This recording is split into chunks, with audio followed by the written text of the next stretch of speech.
Shalom, selamat malam, sahabat Suara Injil dimanapun saudara berada. Kembali lagi Suara Injil Jemaat GKI Lembah Yordan Emereu, Klasis Port Numbai Jayapura akan kembali lagi tayang di bulan Agustus tahun 2025. Kembali lagi kita hendak membaca kebenaran firman Tuhan dan merenungkannya di malam hari ini. Namun kita akan mengawalinya dengan memohon pertolongan daripada Tuhan. Kita berdoa.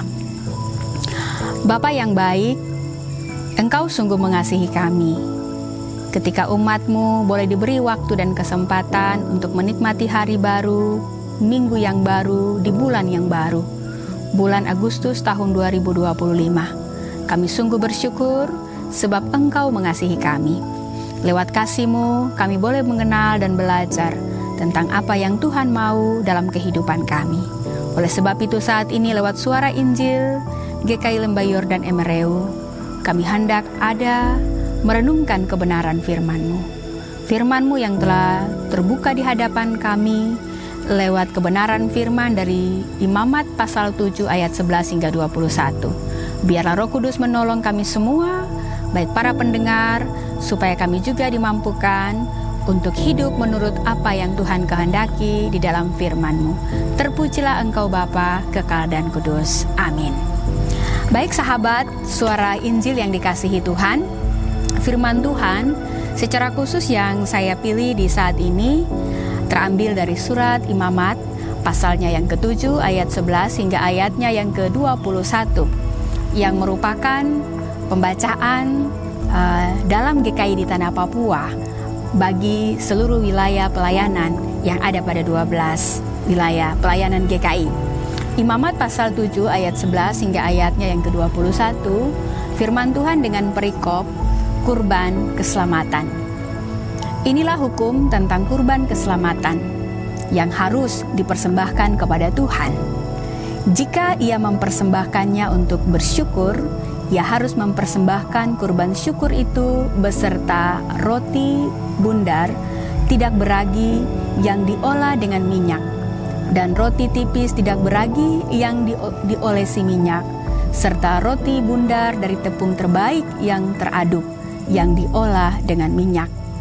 Ia juga harus mempersembahkan persembahannya itu beserta roti bundar yang beragi, di samping kurban syukur yang merupakan kurban keselamatannya. Dari setiap bagian persembahan itu haruslah dipersembahkannya satu roti sebagai persembahan khusus bagi Tuhan. Persembahan itu menjadi bagian imam yang menyiramkan darah kurban keselamatan.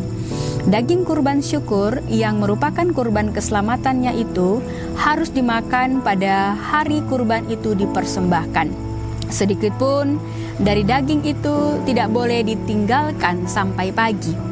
Jika kurban sembelihan yang dipersembahkan itu merupakan kurban nasar atau kurban sukarela, haruslah dagingnya dimakan pada hari kurban itu dipersembahkan. Namun yang selebihnya boleh dimakan keesokan harinya. Tetapi daging kurban sembelihan yang masih tersisa sampai hari ketiga harus dibakar habis dengan api.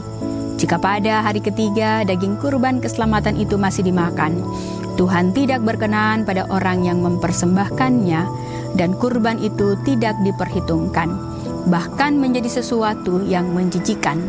Orang yang memakannya harus menanggung kesalahannya sendiri.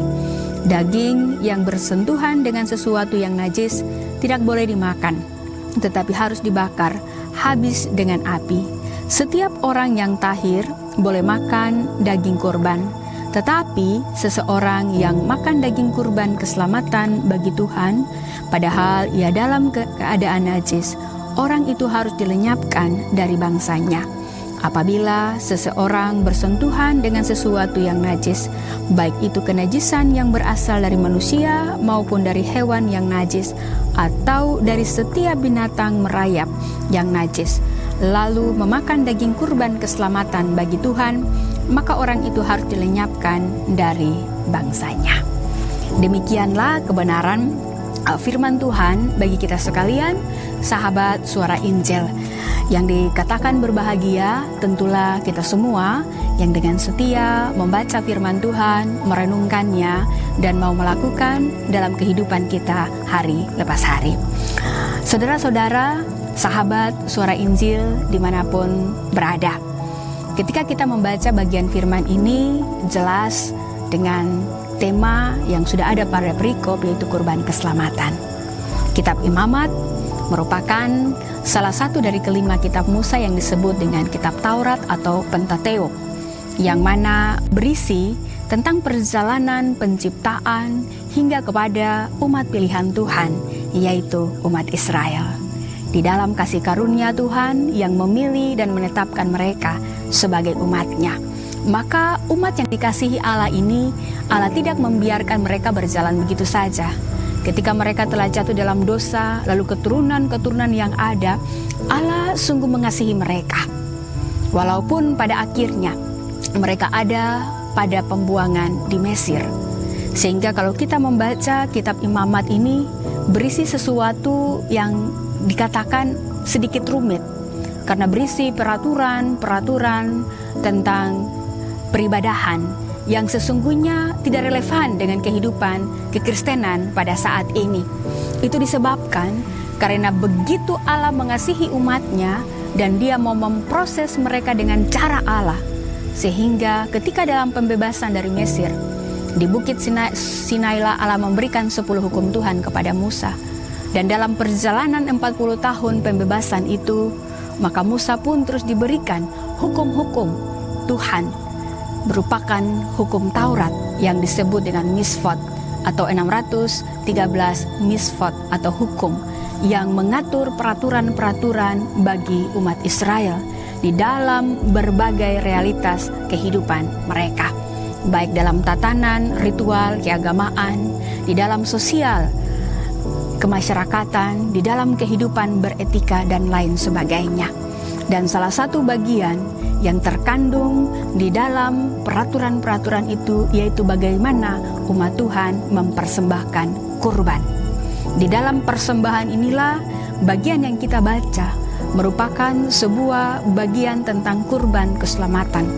Di dalam kurban keselamatan ini berbicara tentang 3 poin besar, yaitu bagaimana memberikan persembahan sebagai sebuah bentuk ungkapan syukur. Yang kedua, bagaimana persembahan itu juga dalam bentuk nasar atau janji. Lalu pula bagaimana persembahan itu diberikan dengan penuh sukarela. Bapak Ibu yang dikasihi dan diberkati oleh Tuhan, ketika kita merenungkan bagian ini sungguh sangat menarik, sebab bagian daripada Imamat ini membawa kita melihat bahwa di dalam perjanjian lama, hubungan Allah dan manusia itu dia berlangsung dalam sebuah peraturan yang diberikan melalui hukum. Dan hukum ini mengarahkan seluruh kehidupan kita kepada Allah. Oleh sebab itu, ada hal-hal yang tidak boleh dilakukan, dan ada hal-hal yang dilakukan sebagai sebuah bentuk hukum yang harus dijalankan. Puji Tuhan, kita berada di dalam masa anugerah Tuhan.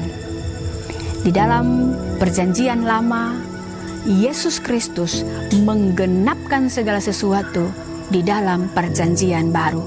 Kurban keselamatan sesungguhnya merujuk kepada Yesus yang tersalib di Golgota. Yesus yang memberikan kemenangan, Yesus yang memberikan kebebasan, Yesus yang senantiasa meniadakan segala sesuatu.